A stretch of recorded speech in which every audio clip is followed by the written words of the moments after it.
This is a Rogue Media Network podcast. Folks, welcome to the Fee for Service Dentist Podcast. Dr. Sonny Spirit. Today our guest is Dr. John Aylmer, spelled Aylmer. Really neat, interesting guy, practices in the Fort Lauderdale area. He is a proud Floridian, in his own words. Went to junior college, and then he went to UCF. He's a Knight. And then he graduated, went to Nova Southeastern, and he stayed in that area. And he currently resides and lives down there. Has a fee-for-service practice that he started out working one day a week. And then within a couple of years, he bought the practice, switched roles with the old owner, who's now his associate. And they're in the process of now moving on to the next step. So really interesting pathway and a neat story. And I think there's some pretty good pearls in there for you. So please listen, please enjoy, like it, share it, subscribe, hit subscribe, share it with your friends, pass it along. You want to watch the YouTube video, it's on YouTube now, all versions of the show. So none of us will be picking our nose, but hopefully it will be an enjoyable show. And you can find it anywhere you find your podcast, Spotify, iTunes, you name it. You'll see the Fee for Service Dentist. And as always, Fee for Service Dentist is brought to you by Kettenbach Dental. They are excited to announce first major advancement in fluoride varnish treatments. No longer using alcohol or resin. Your teeth will be treated with a muco-adhesive dimethicone gel, which leaves them silky smooth. And you will want to use this, and you want your patients to have it. Contact Kettenbach today for more details, 877-532-2123. If you don't like the podcast, please reach out to me. Let me know what you don't like, what you'd like to hear, what you want to hear. Or if you're interested in just being a guest and sharing your story or expertise in anything, sonnyspira@gmail.com or my cell phone, 607-624-2962. Thanks and enjoy the show, folks. My name is Drew Burns, and I'm a part of a small group of dentists who believe something crazy. We believe that the standard of care is just not good enough. We demand the best of ourselves and the best for our patients. We believe that the best way? No, the only way to practice dentistry is on our own terms. If you ask the dental consultants or the corporate CEOs, they tell you that what we're doing isn't smart, that fee-for-service dentistry is dead, and that the golden age of dentistry is over. Yet, while others focus on profits first, we focus on the patient first. And yet our offices are some of the most profitable in the entire country because we invest in ourselves and we are doing things right. It's our name on the door and it's our reputation on the line. My name is Drew Burns and I am a fee-for-service dentist. This is the Fee-for-Service Dentist Podcast and these are our stories. Dr. Aylmer. And I'm going to give you his background first. And then first thing I'm going to say, though, Dr. Nicole Vane connected us, as she has with many folks, and got a chance to talk to John a little bit when they were at a conference meeting. And really insightful, I think, depth to the person. So this is going to be a fun talk. Dr. Aylmer is a proud Floridian and is dedicated new father and has a growing family and a thriving practice. Earned his dental degree from Nova Southeastern University in 2016. My buddy's son is going there next year. Upon graduation, Dr. Aylmer entered private practice and gained extensive experience in various associate roles. Remember that, because that's going to be an important question. And before acquiring his own prestigious fee-for-service practice in Fort Lauderdale, Florida in October 2021. Past president of the South Florida District Dental Association. Good for you. Held numerous leadership roles within the Florida Dental Association. And through these roles, he has significantly contributed to the advancement of the dental profession and mentored countless students and new grads, helping to launch their careers in dentistry. And the one thing we talked about off air for a second was just the ability to share and not worry. Like, just, I'm here to help others, and it helps me. Fine. If it doesn't, I'm okay. His practice offers comprehensive dental services, including Cerec, Invisalign, implants, and sleep apnea treatments. He prioritizes ongoing training for his team to improve both their personal and professional lives. Well, that's nice to hear.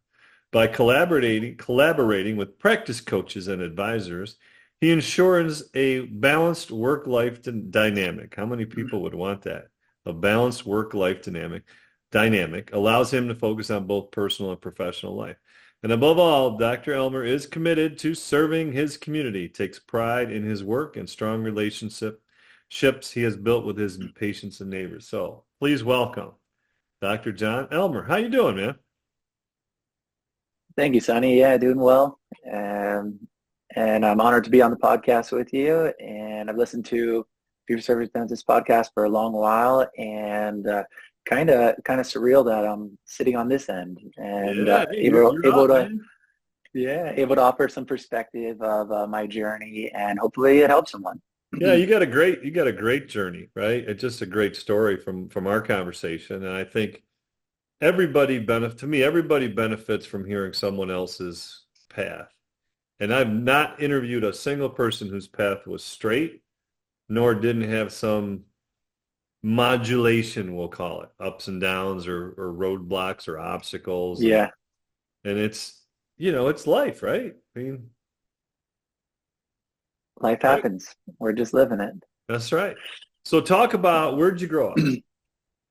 I grew up in Central Florida, Cocoa Beach area, so pretty close on the East Coast. For any of you that aren't familiar, if you've heard of the space shuttle, that's what, grew up really close to Cape Canaveral.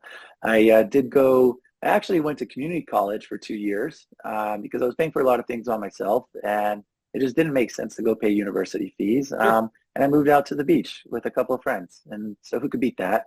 I was pretty focused early on, probably at the end of high school and entering into college. I was pretty focused on what I needed to do prerequisite-wise and to get in and out of undergrad. And so I did 2 years of community college, went to 2 years at University of Central Florida, and I was an active leader at the pre-dental and actually the surf club. And so that's something that I'm still passionate about. We had a really good surf team, college surf team. We competed nationally, went out to California, got our butts kicked. But, that was a fun time. But through those leadership skills kind of helped, I guess my leadership skills evolved to what they are today. Went to UCF, got into Nova, and while I was at Nova, I was really involved in the American Student Dental Association, going on to be the president of our local chapter. And so through that, I got to meet a lot of great mentors that I still connect with today. When I went into dental school, I knew I wanted to do general dentistry. And so I wasn't studying, pulling all-nighters to get a 100 instead of a 98% on the exam. And so I wasn't a 98 average either. But the point is, I was focused more on doing the clinical work while in school and networking so that I can, get a job when I graduate. So I was really fortunate in that. I was also fortunate that I got to go to quite a few conferences across the nation and connect with other like-minded dentists and just really expand my knowledge outside of the school's curriculum. And so, again, knew I wanted to do general dentistry, so I knew I needed to learn as much as possible while in school instead of doing the 2 required root canals. That's not nearly enough, but that's a different story, so I'll digress. All right, so Cocoa Beach, folks, for those of you who remember, were you neighbors with Major Healy? Were you? No, but I did see I Dream of Jeannie. That was the only thing I knew about Cocoa Beach growing up. I was like, oh, that's where Major Healy is.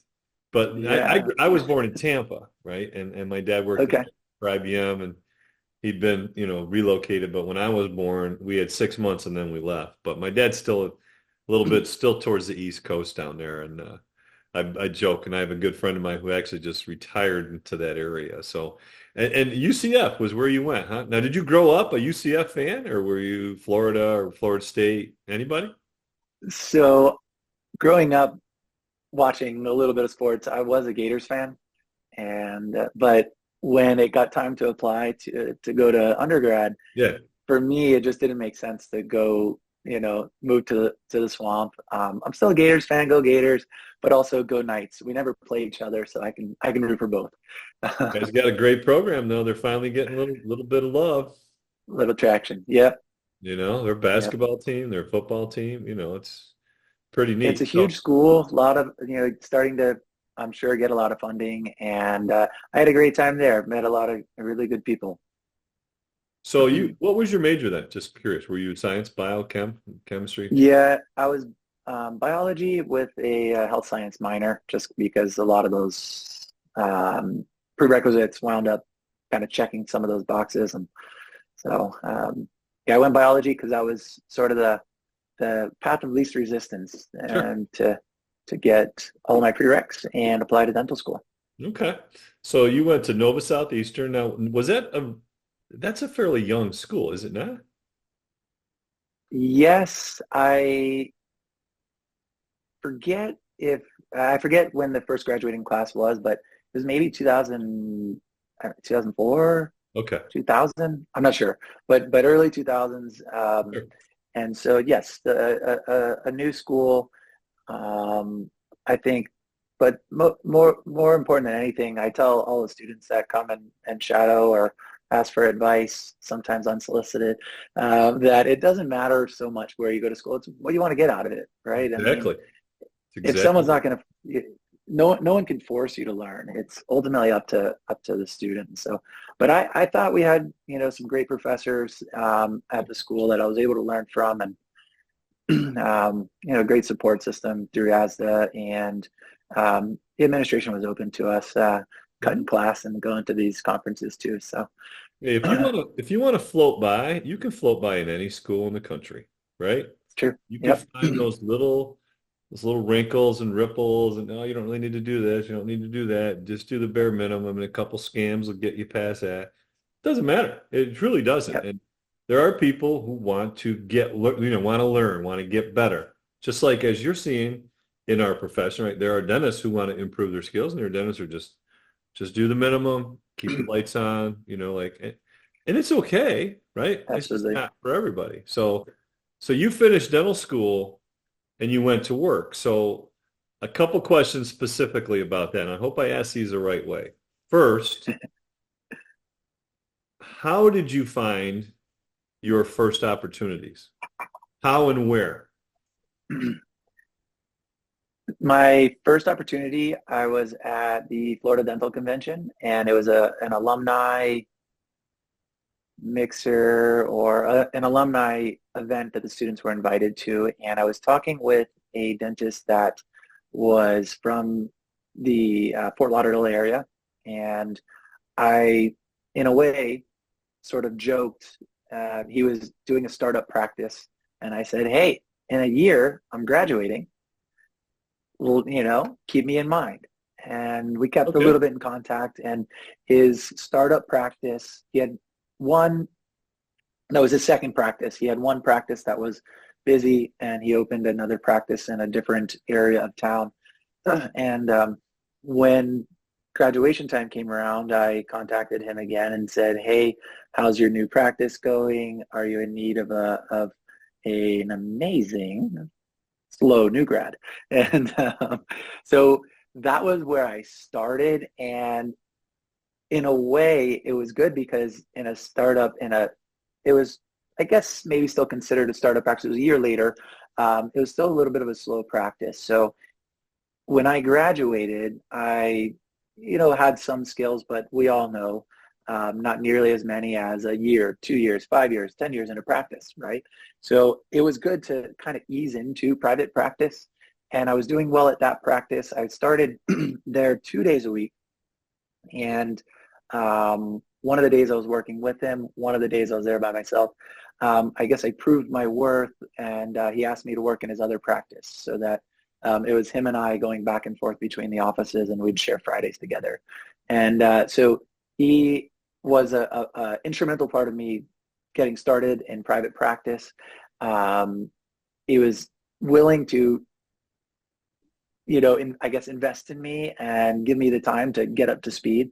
And we would review things on a consistent basis, treatment planning, any questions, anything like that. And so I do value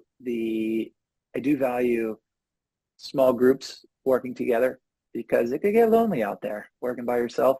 I have, a few friends that I could call on the phone just about any time of the day, but someone sitting in the office right next to you or right behind you, there's something to be said about that. So I enjoyed that. Now, let me ask you a question. Yes. So it was a contact. I want everybody to hear what you said too. You reached out to someone that you met, right, at a meeting. So, the effort has to be made. The people who've done this the best are people, I'm looking to buy a practice. I went knocking on doors. I sent out letters. I did this. Not I sat there and I said, there's nobody looking. There's nobody hiring. There's only corporate available. You really have to do something. Now, in reference to this, when you met this person, did you care where you knew they were Florida because it's Florida Dental Association, right?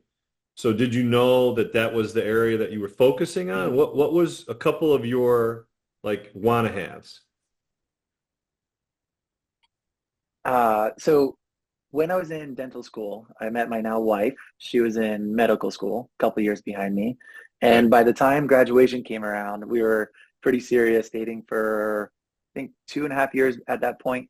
And, at that point, you want to be with someone. And so I was looking for opportunities down here in South Florida around Nova. And this was someone who, worked 30 minutes from the school. Right. So that was a must-have. You wanted to be within a certain radius of Nova University, just for practical reasons, right? Yes. And did this just happen to be, or did you see that he was from that area? How did that whole thing happen? I'm trying to think if I knew of him before or not. I don't think so. I think maybe on the name badge it said Boca Raton, and we got to talking. Okay. And said, hey, I'm looking for an opportunity in South Florida. So the thing about South Florida and maybe some of the areas up near you too, in these, I guess, sought out areas, South Florida is one of them. It's difficult to find a full-time position. And so I was looking for an associate position, full-time or not. But what I found along the way was I worked multiple part-time positions. And so my, I guess, thought philosophy that I had sort of picked up along the way was I knew I wanted to go into private practice and not a corporate practice. Corporate, there's a need for them too, but I really value quality over quantity. And that's not just related to the dentistry that's being done. It's the relationships building with patients. If I'm running room to room to room to room, hi, bye, that's just not my style. I'd rather get to know someone. And I think the reality is in a corporate setting, it's, and I guess insurance practice for that matter, it's not quite that you don't have that luxury of spending time to getting to know someone.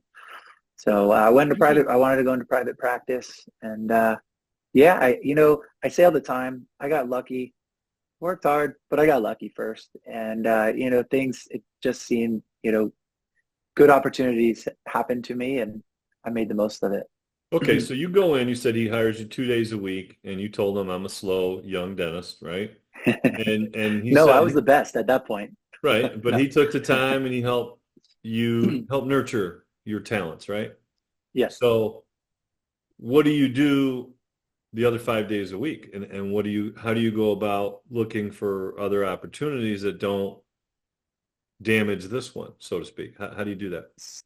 At first, I had the idea. I was speaking with another dentist that was nearing retirement that had a practice about 45 minutes away in West Palm. And we were talking, we were kind of in talks of me coming on, building up the practice, and then, buying his portion out. And I went there for a couple of weeks. The area was good, but just the practice setting, it didn't feel right to me. And so by that point, I was sort of dragging my feet and trying to figure out what was going on. And when I was talking with the owner of that startup practice, I was telling him my struggles, and he said, I think we can make something work. You're doing really good here. I want you to come join the Boca practice as well. And, it seemed to work out. I think at first he didn't want to bring me on both places because it can be disruptive, right? To bring on an associate and if they're not any good or if they leave, you have more headaches. So kind of tested it out in one spot and grew from there. So you're 2 days with this group, Yes. and then you add a third day in the other location? It was, I started working, it was then 4.5 days a week. So I worked 2 days in one practice, 2.5 days in the other practice. Oh, okay. So the other practice was another 2. So do you feel 4.5 days is full, or are you looking for another day or day and a half?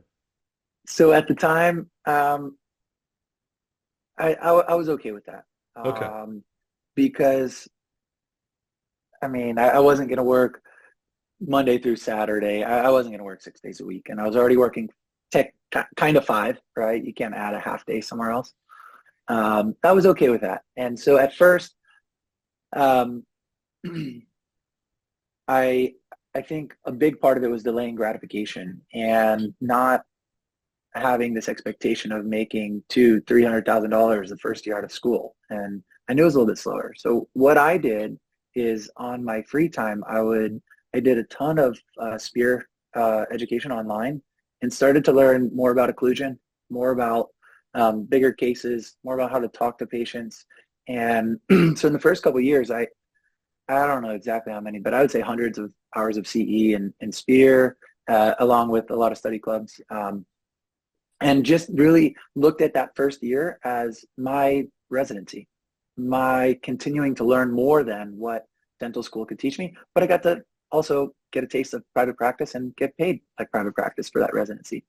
And the first year out, I probably made 75,000. I don't even think 100,000. And so that's not enough to pay student loans. But again, with the long-term goal of owning my own practice, getting faster, getting more patients, I had some patience. And as the story will progress, you'll see, how it's, really evolved into what we have today. Okay. So what was your debt like when you graduated college? It was close to $500,000, close to $500,000. $500,000. So what did that note look like? What was your monthly obligation? So at first, and still to this day, you can do an income-based repayment plan. And so the first year, it's zero. It's pretty much zero. And second year, it's not much. So that gave me the, I guess, peace of mind. Some financial advisors, or maybe didn't Dave Ramsey have a field day on this not too long ago? No. So it is like a residency program to do your parallel, right? So it's almost like you were able to defer the loan per se, and make $75,000 and learn and take your residency program and use it as building a basis, which could later become your practice, right? So all the fruits of all the things that you do. One of the reasons I didn't do a residency program was this, because I felt, listen, I'm going to build a patient base and following, and I'm just going to leave. That makes no sense whatsoever. I would rather go into practice, start to build my base. It'll take time. It'll be slow, but these will all be people that I'll see the rest of my life. That was my thinking. A little bit off, but not terribly, Yeah. So good for you. All right. Yeah, so thanks. How long do you keep this up? 4.5 days? I was there about a year. I was at that practice about a year, and there was a couple just things that I didn't quite like about the situation that I was in. And he was a younger doc, and there was no really opportunity to buy in. And he was just getting the second practice started. So my goal early on was to buy a practice. Right. I'm glad I didn't buy it any sooner than I did, because I didn't know enough. And it would have been a lot more of a struggle. So I decided to ask a specialist that we would refer to if he knew anyone that was looking for an associate, a great practice that I had possibly some room to either partner or buy the practice. And a periodontist that we still refer to recommended the office that I now own. And it was 1 day a week, mainly, it was right before summer. The previous owner would take more time off in the summer, like probably all of us do. And he wanted someone to be in his practice to be there for patients on, I think it was a Monday. And so I took a leap of faith. I quit the practice I was in, knowing I had 1 day a week. A little bit crazy. You quit 4.5 days for 1 day. Yes. Yeah, that's a leap of faith. That's a definite leap of faith. Okay. Leap of faith. I recognize this is a really great practice, fee-for-service office, great area, affluent area, in a suburb outside of Fort Lauderdale. So 20 minutes from the school where my wife was, Sure. still at. And I was relying on, I guess, my ability to network with dentists in the area. I was involved in the dental organizations nearby, and I got a job with a prosthodontist. The other thing, I worked for him 3 days a week, and I really learned a lot from him. I thought that was a great opportunity as well, seeing him place implants, seeing him do full arch, seeing him do full arch implants, full arch crowns, and really seeing a lot of high quality dentistry. And so I took a lot from all of the associate positions that I was in, and kind of developed my own, I guess, style, right? Style how to run a practice, style how to do dentistry. And so I was, in a way, I was grateful for that, working a few different part-time positions, because without that, you join one practice for lifetime, how do you know what else is out there? And so I was grateful that, it did take a couple of years to really fully settle down in this practice that I guess I currently own. Okay, so 4.5 days you're doing for 1 year. Yep. And you start this 1 day a week, and you start working the prosthodontist 3 days a week? It was maybe a month later. It was a couple weeks of, oh crap, what am I going to do? I can't sit at home. Yeah. So how long did you do this? That was also probably about a year, maybe 8-10 months. So it's a 2016 graduate. Now we're in the year 2018, 2019, yep. Right? Yep. And so the office that I was in wanted to add a second day for me. Okay. To take away another day from a different practice, it's pretty telling of what's going on. If I'm not trying to add days in their practice, then obviously I'm trying to get out of their practice. So we went separate ways, and then you went separate ways with the prosthodontist? With the prosthodontist. Yep. Okay. Yep. So I held on to this fee-for-service practice because I saw a long-term goal of owning it, and year one of owning it will more than pay for the other years of a few different associate positions. So after that, I worked another place for I think maybe 6-8 months. Added another day, so I was 3 days here, and then I worked at one last practice before I went full time here, and a couple good doctors along the way that I still look at and reference things to and say, hey, they were doing something right there. And other things, maybe they could improve on here and there. And maybe they have since, I don't know. Going out of network can be really scary, but staying in network can be even scarier and riskier too, long term. Insurance reimbursements aren't even keeping pace with inflation, which can really affect the quality of your work, not to mention the quality of your life. I'm Allison Bernstein. I'm Dr. Josh Bernstein. We went out of network over 20 years ago, and we can show you what worked, what didn't, and how you can do it with minimal risk. ThriveOutOfNetwork.com teaches you everything you need to know, including the most important part, which is getting your team on board. It teaches them how to communicate with patients and getting them comfortable with the entire process. Go to ThriveOutOfNetwork.com and check it out today. That's ThriveOutOfNetwork.com.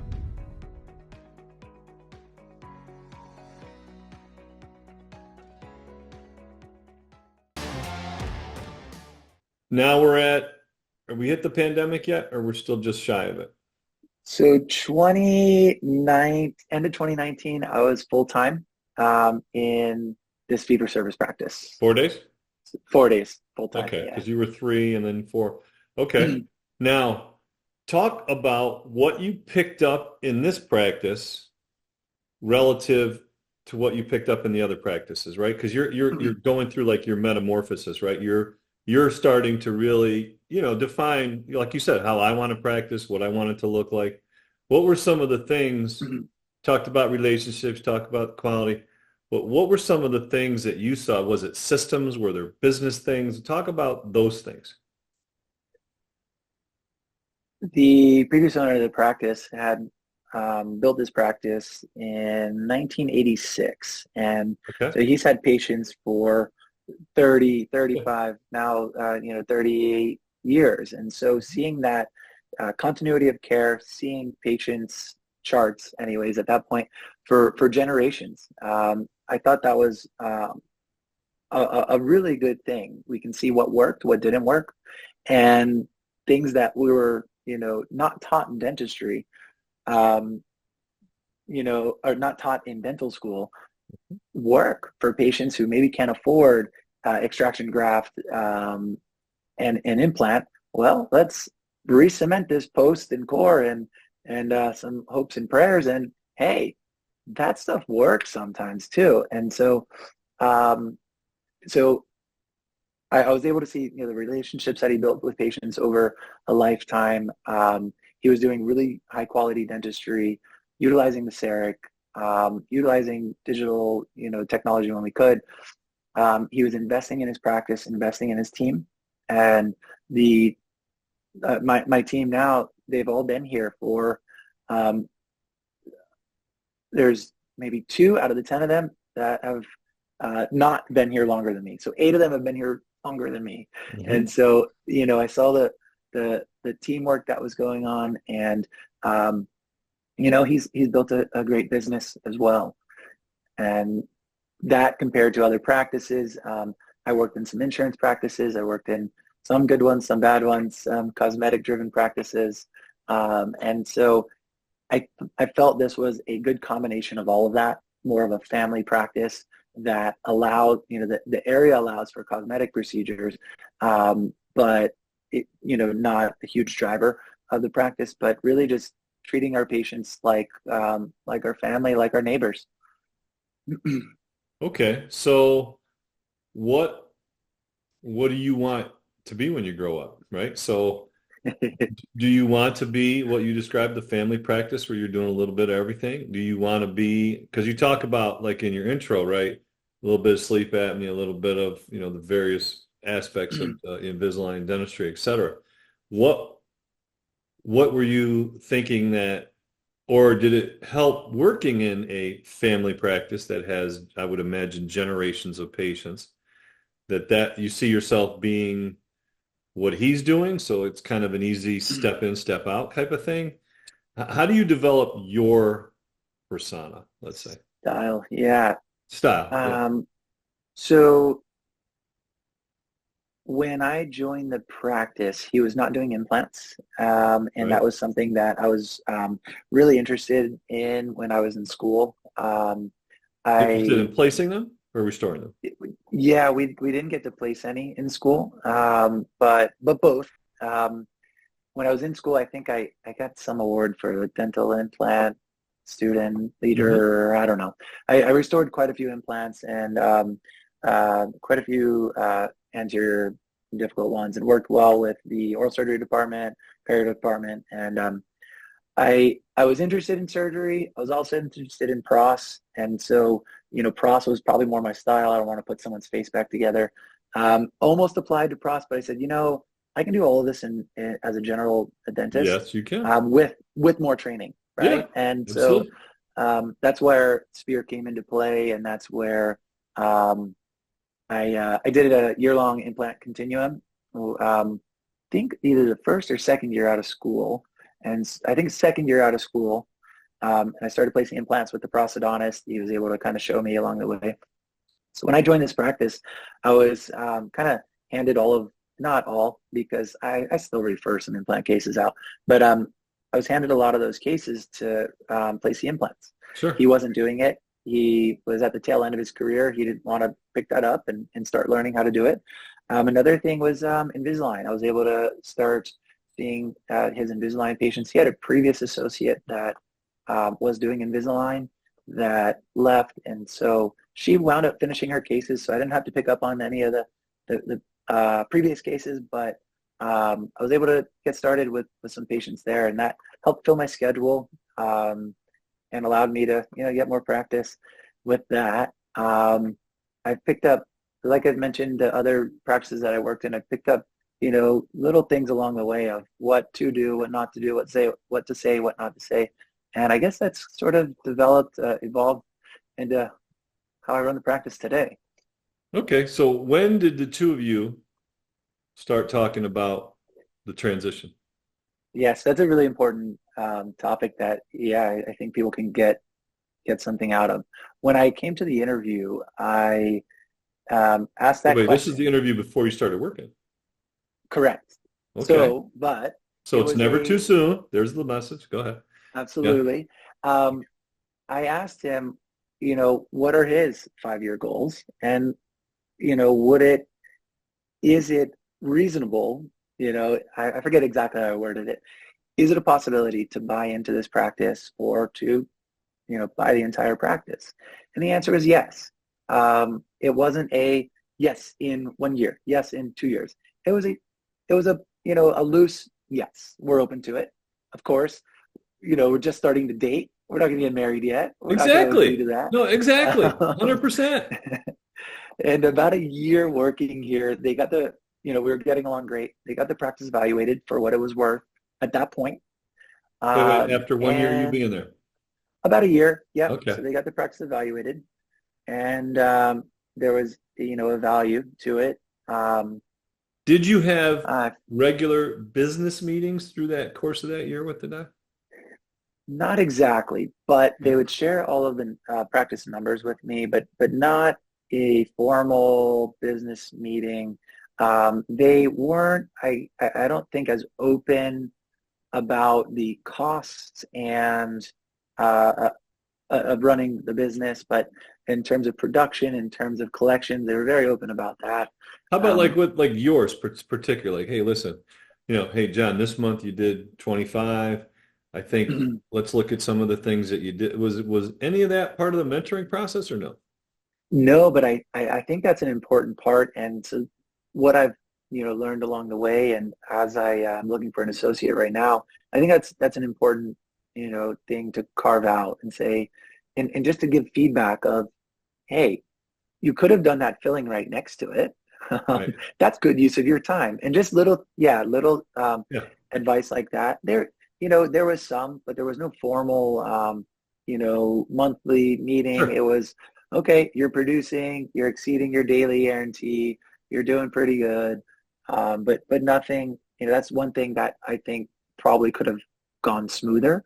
So for any associates listening, I would say, ask that question. Hey, how am I doing? Is there anywhere I can improve? Because oftentimes I feel like the owner, we're juggling a lot of balls, and that's an important one, but I think it's easy to get left behind. And so it's up to, I think the associate to learn too.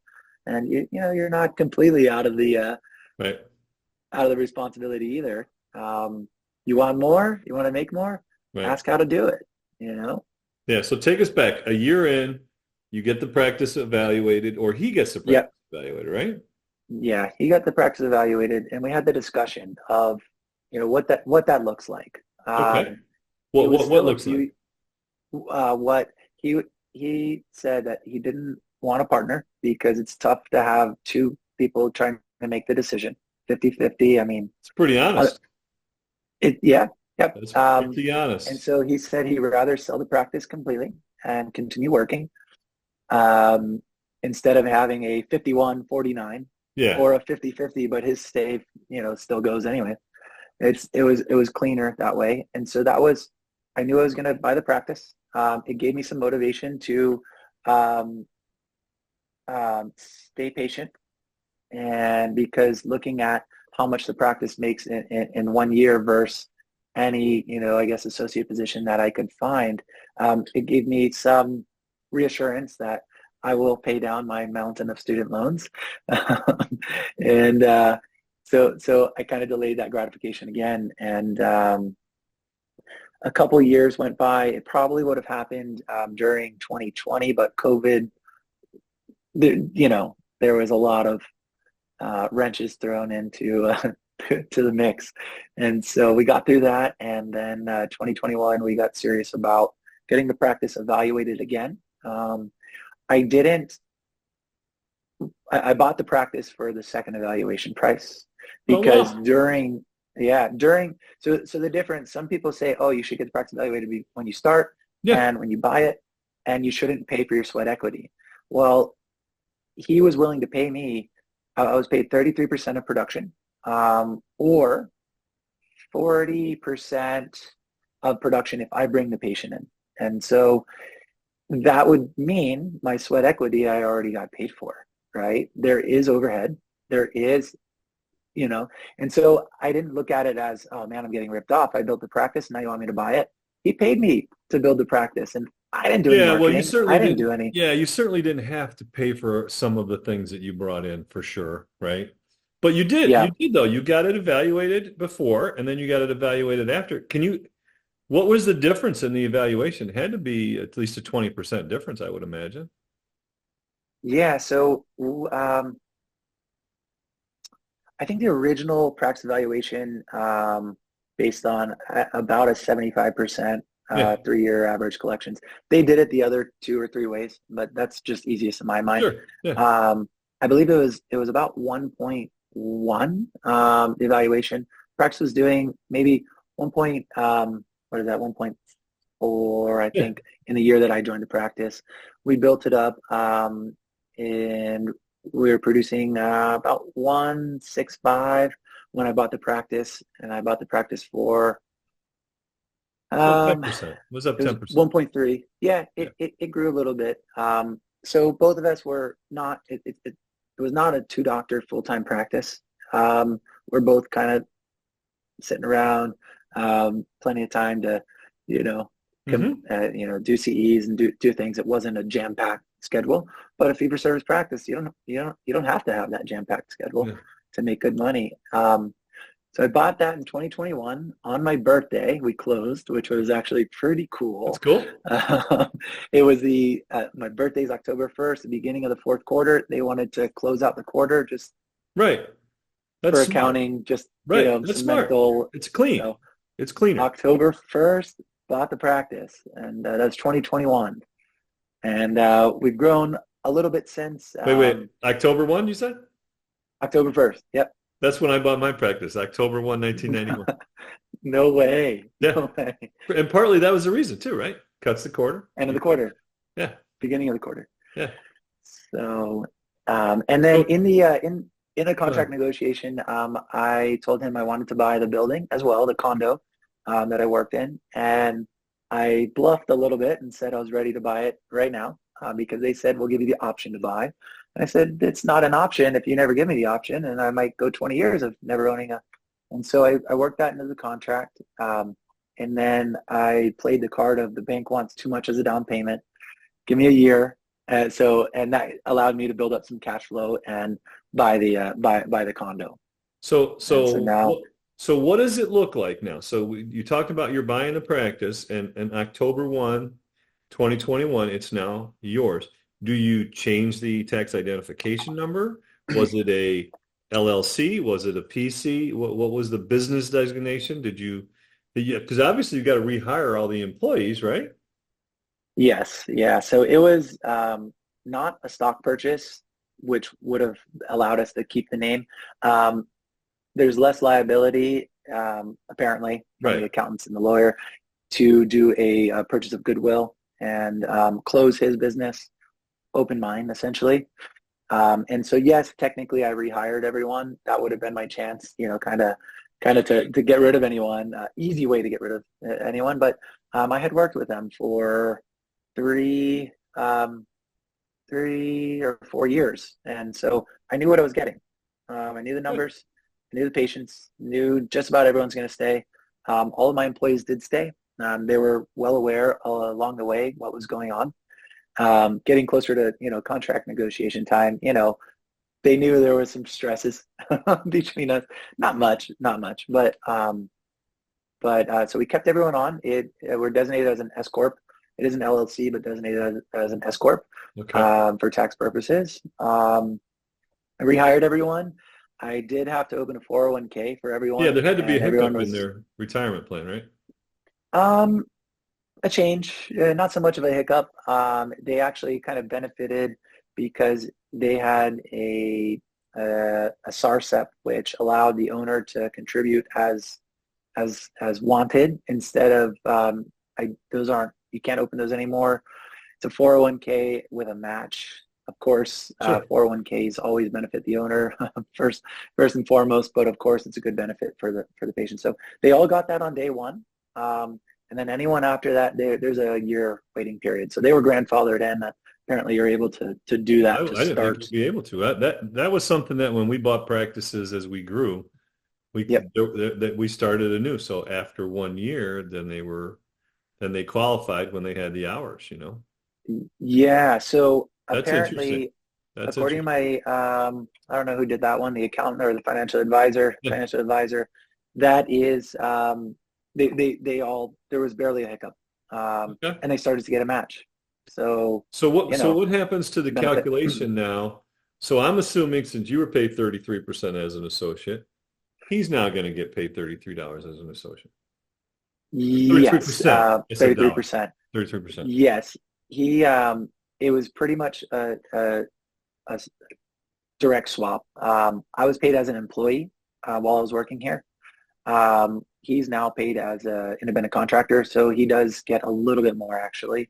Mm-hmm. He gets 36% of production, and just to keep it easy, it's a third of the lab bill. Okay. Oh, so we take the lab bill off the top, which is 37%, right? So same thing. Yeah, we it was a really great transition. He was very open about things and honest about things and fair. I really think fair at what he wanted afterwards and what I wanted afterwards. And he's been working full time for the past 2 years, but this past January he started working 2 days a week. So it's been about 2.5 years that he's been working for me now. Great transition. What did you do with the accounts receivable? Did you buy those? Was that part of the purchase, or did that stay with the old business? What we did is for the first, was it 2 months or 6 months? We had the receptionist and insurance coordinator just designating those checks that were still coming in. Yeah, first in, first out, each last person, in, first out. Yeah, and dividing it and putting it in his pile or putting it in my pile. So it was a little bit of extra work for them at first, but he was still here. He was still in the building. If I was buying it from someone who was, out of here, or he was selling it to someone that he wasn't going to be around to kind of oversee things, you might do it differently and actually buy that accounts receivable. And then I think it was 6 months that I'll keep up with that and give him, 100% of that money. Anything after that, I guess technically it's 5%. I think we've collected some stuff afterwards, and I just give him the whole thing. It's, Now, maybe I'm not the best business person there, but 5% of honestly, $100, honestly, when you this was something that we worked out when I had a buy-in agreement with one of my docs. You have to look at what's it mean to me? What am I getting? Where's the dollars and cents? So when you switched from your associate role to ownership role, what did you see different in your income, in your paycheck? Or at least what maybe you didn't take it home, but what was it? So it pretty much tripled. Yeah. So no, it's amazing. And so I kind of knew that all along, but I was actually a little surprised when my accountant kind of gave me the final number. I was like, whoa. But again, when they showed me the numbers and how much they were making, that's why I said, okay, maybe I'm going to stick these I think I was probably 2 days a week at that time. Hey, yeah, maybe I'm going to work towards this. And it's just it's a lucrative practice setting, we have great patient base. But yeah, ownership, I knew that taking those student loans was going to have to do something kind of spectacular to pay them off. Of course, I could skate by and pay income based for 20 years, but that wasn't in my cards. I wanted to, start paying those down and, start working towards owning a practice, owning a building, and affording the luxuries that everyone likes. Gotcha. Okay, so that was the one thing that we did calculate, and I remember, well, Matt, it was Matt at the time. Matt, well, these are the things that you actually get. Now you get a part of the hygiene, you get a part of the, like that kind of thing. As a partner, right? Yeah, as a partner, we have it like a, Yeah. percent, and we have a breakdown of how the partners get paid. So like I'll take in one practice, I have 50% and I have 25% partners on the other side. And what we do is half of the revenue that we generate without taking any income ourselves, half we put that in a pool. Let's say it's $300,000. Well, the first 150, you're going to break it down by your ownership percent. The next 150 are going to be by the percent that you contributed. So it behooves you to work, right? So if you want to be absentee, you're not privileged to that. You didn't contribute that portion. And so it seems to work. It takes a little bit more effort, but the motivation is go to work, show up, work, get paid, and keep doing it. And if you want to take vacation, that's fine. It'll maybe wash out here, like that's just how it is. That's how we do it anyway. And so how often, because you asked me the question about business meetings, how often do you recommend those feedback and business meetings with an associate, with a partner? I think as long as you schedule something, just the act of scheduling something tells them, listen, this means enough to me to spend the time with you independent of all the crap that life has going on in our worlds. Because, life gets in the way. You have kids, probably young. This person has, everybody has something going on. One of the reasons why we love dentistry is because it should allow us to have the ability to do these other things. And, like here I am sitting on a podcast and I'm supposed to talk this to my accountant. I'm going to talk to my phone. Give me an hour. So, it's like, I think that was an important thing. And I think that says it all. I don't think it has to be formal or anything, but like we get together, our doctors, we try to get together like every other month. And in addition to the multiple group texts that we have, like I have to send one out today about this post system that I wanted everybody to try. And I've tried it, and I don't think the other ones have very much, but, and some other things, because I'm an evaluator with this organization. So, and they said they wanted to do it. So that's a communication thing. But every 2 months, we'll sit down and we'll talk about materials, systems, patient challenges. Like just today, my youngest associate says, I'm starting to do a lot of, relines. I've done a bunch of immediate dentures where I haven't done a lot of immediate dentures. Was there any trick to it? And the answer is no, there's no trick to it. But the one thing you learn is start out with a phenomenal first impression. Don't accept an average alginate. Make sure you get borders. Make sure you get the, all that, so that, it makes it easier at this point to do a quality reline or, rebase, for that person. So it just opens the door to have those conversations. And I'm very fortunate that the communication goes well. And I have one of the docs say, listen, why don't you keep, because I'm terrible at some of this stuff, keep track of some of the topics that we should cover, And, the latest thing is, hey, our Saturday schedule, we have been besieged by either no-shows or cancellations. And we've talked about a policy, and are we set with it? Are we don't? Like, we've talked about it. Now I think we got to really be firm with it. Let's finalize that, So those are some of the things that we talk about. And even though not everybody's a partner, everybody has partnership say, So I would suggest if you have an associate, just get together. No matter what it was. Hey, listen, every Thursday, one Thursday a month, we're going to go to McDonald's for lunch and we're going to block off an hour and we're going to chat about anything that comes up. You want to bring numbers, you want to bring this. Maybe you got some cases you're working on, whatever. It's open window. And then you just have that talk. Yeah. I agree with communications. That's so important. And that was one thing that I improved in this practice. They were so used to doing everything, in a good way, but there wasn't as much open communication to fix systems that were broken. And so now I feel like we almost have too many lunch meetings and too many meetings going on. But I think it's important to have everyone on the same page. Right. Yeah. Unfortunately, it's a part of doing business, and that was one thing I always feared was I don't want to be red tape. Like my dad was IBM. This is a big IBM community back then, not anymore. I didn't want to be IBM, but there's a lot to be learned from that. Even if you're running a small grocery store or if you're running, a food line, a lot of same things have to happen. You got to buy good product. You got to stock shelves. You got to have employees that want to be at work. It's the same. So do you need titles? Well, you do, right? Do you need to, spell them out? I think you need to have definitions, and I'll bet you dollars to donuts the way that office was, having that longevity, people just understood certain things, and it was the way it was because that's how we always did it. Listen, you did the ordering, you did this. When something happened, I would just run the doc, say, what about this? Oh, yeah, and I would call that guy, and that's what we did. And you're going to grow the practice, so you're going to have to, sort of ramp it up to grow that, Yeah. Something I realized that I was getting bombarded with questions, bombarded with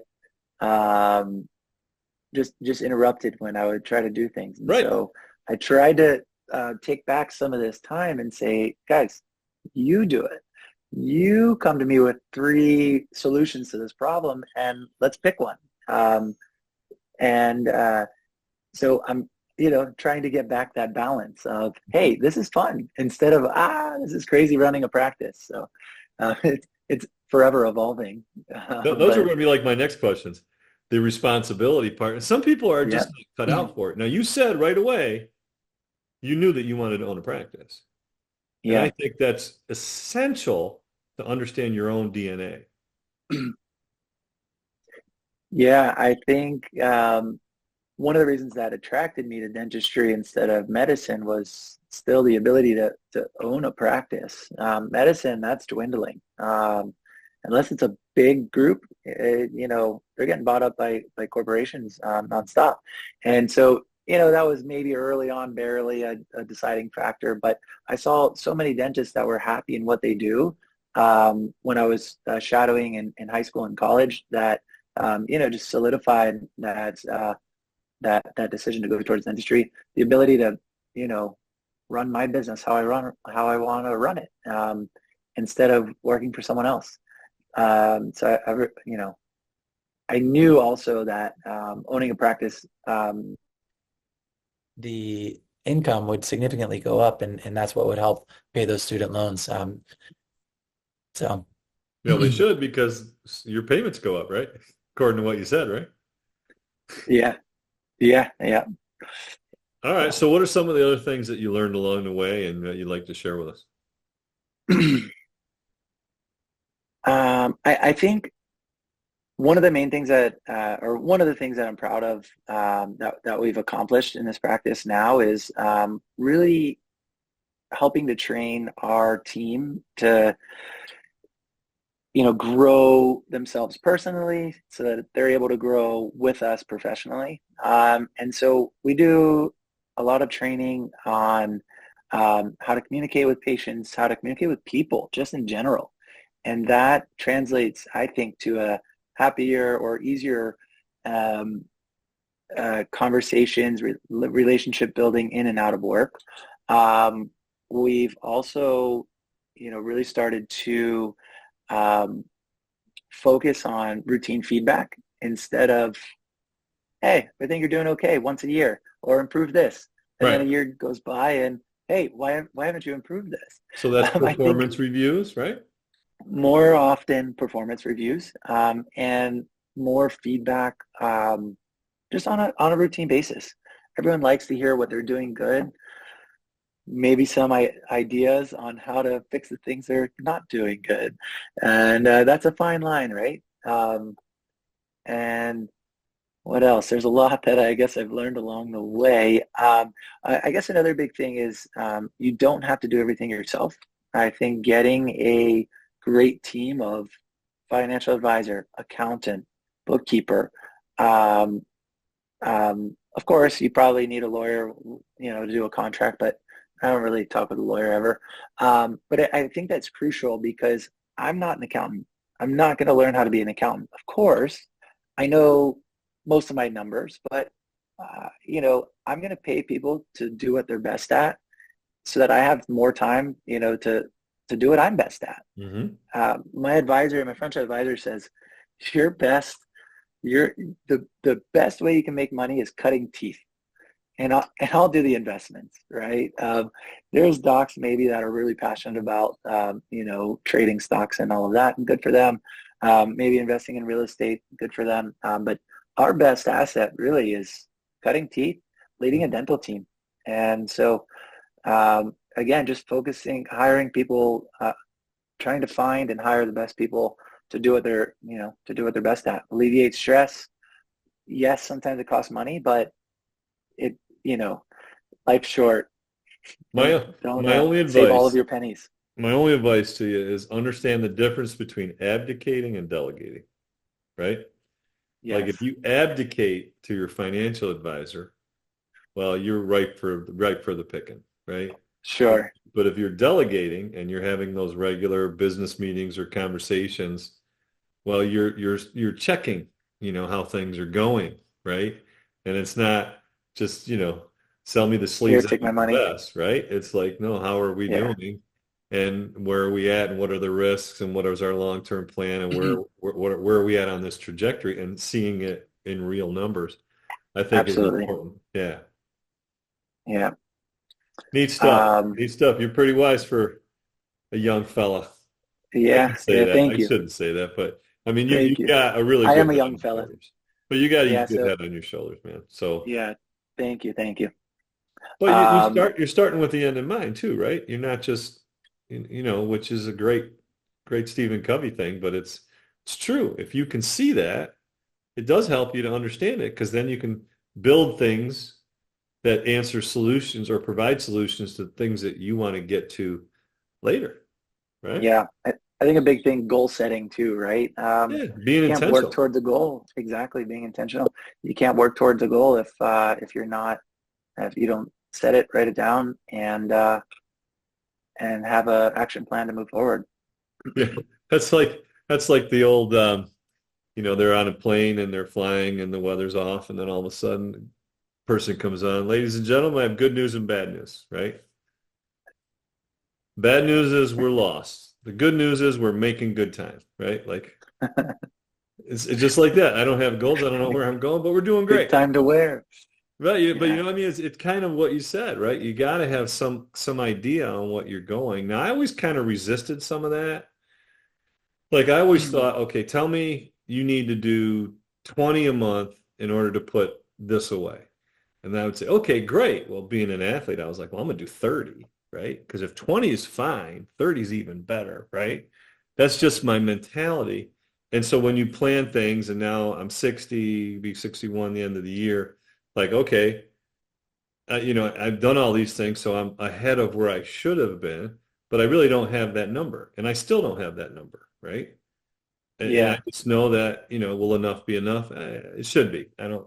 Probably. But you got to have some structure. And then you got to have a discipline. Yeah.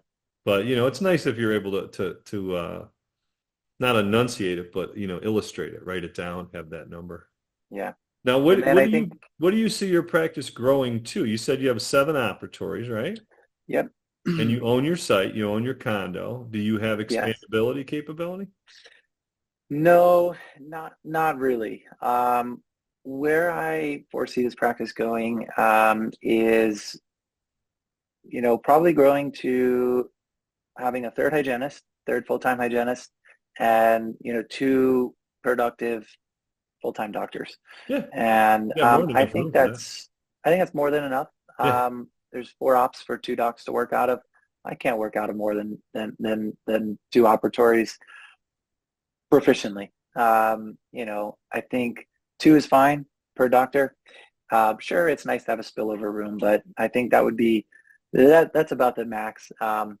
Might consider adding Fridays to do bigger cases so I have less interruptions from hygiene checks, but expand hours. Yeah, true. Expand hours possibly, but really just maximize this space for what it's worth. And I think that's more than enough for the direction that I'm heading in life. Have you I grown do your like team? a balance. Yes, yeah. So we when I started, we had 2 hygiene, 2 assistants. Now we have 3 assistants. One of my assistants is going to become, she's a dentist in Venezuela. She's passing her hygiene boards right now. And she's a great person. We're trying to, we will bring her on as a full-time hygienist. That's going to be our 3rd hygienist. And then need to hire another associate. If anyone Wait, knows she's not going to anyone, go to let me dental know. school here? No, at least not now. She's raising a family as well, and Okay. hygiene is pass a couple boards, and income goes up quite a bit. Versus, going back to dental school, she'd have to go through, quite a bit of residency to do that. So that's what she wants to do. I'm also starting to look for an associate Yeah, you said that. to grow the practice a little bit. Also to free up some time for me to, focus more on growing and managing the practice. Working on the practice, not in the Not practice. in. Yeah. Exactly. Yeah. So the first 2 years I was running around. I purchased a full steam ahead train, and I was just trying to keep up with the dentistry and dealing with the problems as needed. So I started booking more time out of my schedule, blocking my schedule off to take care of administrative things. And I've actually gotten more productive per hour in doing that. More time in the schedule, more, fluff gets put in there. So I think bringing an associate on, because the previous owner is going to be retiring at the end of this year. So I need to bring on someone pretty soon, Sure you do. get them up Sure to you do. speed, and then There has to be some training for the two of you to train too. yeah, and have them exactly grow within the practice, and so that's I guess a slightly I'm a little anxious towards that, because I never had an associate before. The one thing I was going to mention, I have a practice coach, and I decided to try to seek out a practice coach, because I know I'm not the only one that's around a practice, and so I didn't want to try to reinvent the wheel. I think the advice she's given me along the way, and that translates to bringing this associate on, gives me the confidence to still run full speed ahead and trust that our systems will continue our practice forward. So looking forward. You want to mention who you're working with? Yeah, I'm working with a group called All-Star Dental Academy. Yep. And my practice coach is Cheyenne. I forget her last name. Sorry, Cheyenne, if you're listening to this. But they have a group of practice coaches that if she doesn't have an answer, she gets right back to us. But she's been phenomenal so far, and she just shared, what other practices do in that certain situation, or what practice numbers we should be looking for. And it's been insightful.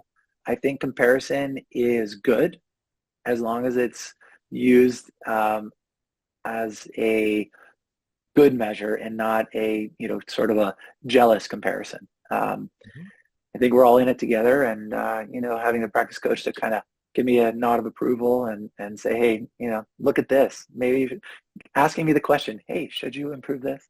The rhetorical questions are the ones that last couple questions. Yep. 3 of them. I'm going to put them all together, and then you take them one at a time.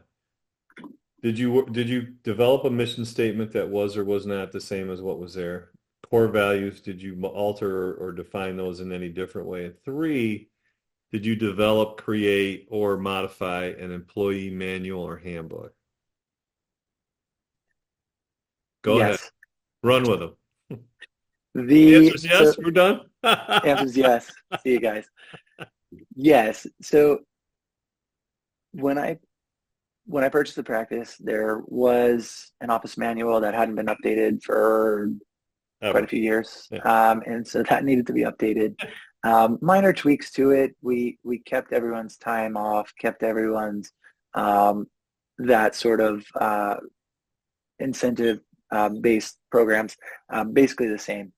So the employee manual really didn't, I had to revamp it, but I didn't really change things because my long-term team probably wouldn't have accepted that, right? It's what they were doing was working, and so I didn't want to change that. They didn't really have a mission statement before, but their core values were never written down, so we wrote the core values down. And we're still evolving a mission statement and a vision for the practice. And so that's part of what my practice coach has been working with me and doing, because everything can be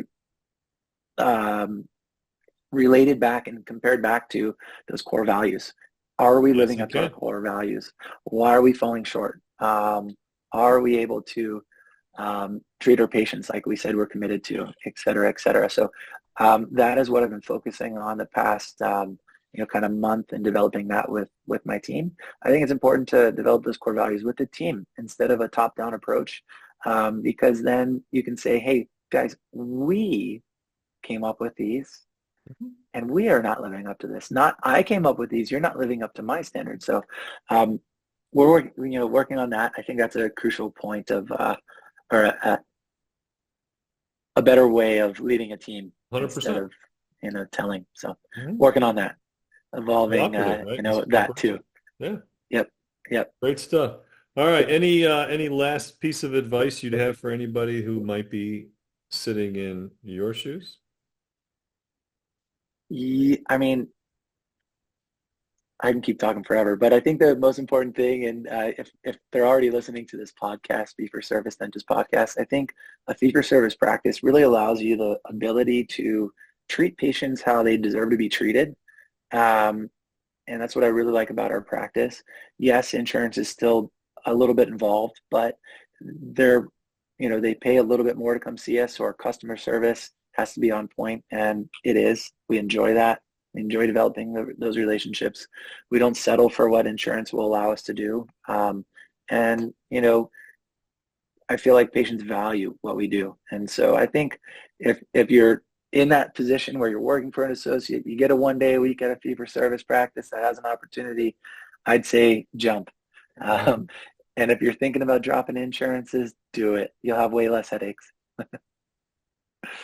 You said it, I didn't. I've said it a million times, but I've had plenty of people on here describe what it's like and what it takes. So good for you. Okay, So last final question. Thank you. Last final question. Appreciate your time and, of course, your expertise. You could go back in time anywhere, time or place, anyone, do anything. Where would you go?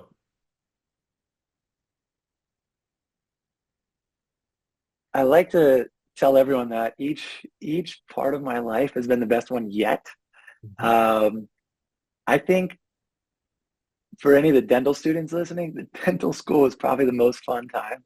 You're gonna get some pushback there, but go ahead. Oh yeah. So you think you have a lot of responsibilities? Just wait till you graduate. I like to live my life with no regrets. I think everything happens for a reason, and I really wouldn't change anything. I think I've gotten lucky along the way. And I think that I don't take that for granted. I'm really grateful for all the opportunities that I've been given. I really wouldn't change anything. Everything led me to where I am today, and where I'm going to go tomorrow. So, to me, there was something about the dental school experience where it's grueling, it's difficult, but you're in it with a bunch of other people. You're all in the same boat, and very few people had an advantage, right? Very few people had, there was one person in our class who was a trained lab tech. So when it came to lab work, he was a whiz.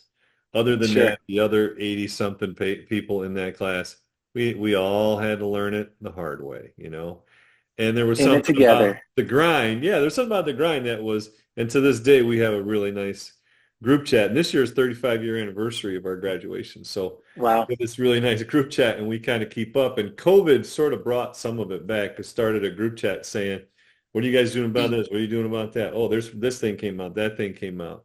And it was, and we missed it. And then all of a sudden, it's literally pops up all the time. A lot of times during Buffalo Bills games, but a lot of it comes up, and there's a whole nother train of conversation, and it's really, really fruitful. I really appreciate all the people I went to school with. Yeah. No question. So thanks again for having me. I appreciate what you do for our profession and, the fee-for-service movement. It definitely inspired me early on listening to it, and, probably led me to hold out for this practice and get me to where I am today and able to set up a good life for myself. So Fantastic. Thanks for what you and Drew do. Thank you very much. And if I can help you, reach out. I'm here. You got my numbers and stuff. So, I appreciate that. Appreciate your time. Have a great day. Thanks for listening to the Fee for Service Dentist Podcast. If you would like to share your fee for service story, please fill out our contact form at ffsdentistry.com. Also, be sure to join our Fee for Service Dentistry Facebook group. For help starting your dental membership plan, visit dentalmembershipdirect.com and membershipmastercourse.com. Finally, for help with in-house financing, visit dentalfinancingdirect.com. And don't forget, your story is what you make of it. This is your name on the door and your reputation on the line. Thanks, everyone. We'll see you next time.